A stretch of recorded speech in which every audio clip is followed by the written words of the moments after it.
তানিয়া আর রাফি শুধু বন্ধু নয়, ছিল একে অপরের জীবনের সবচেয়ে আপন মানুষ।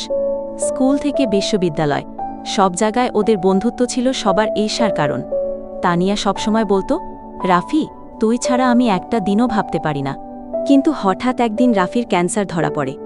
ডাক্তাররা সময় বেঁধে দেয়, মাত্র ৩ মাস। রাফি জানত তানিয়াকে বলা মানে তার পৃথিবী ভেঙে দেওয়া, তাই সে কিছু বলেনি।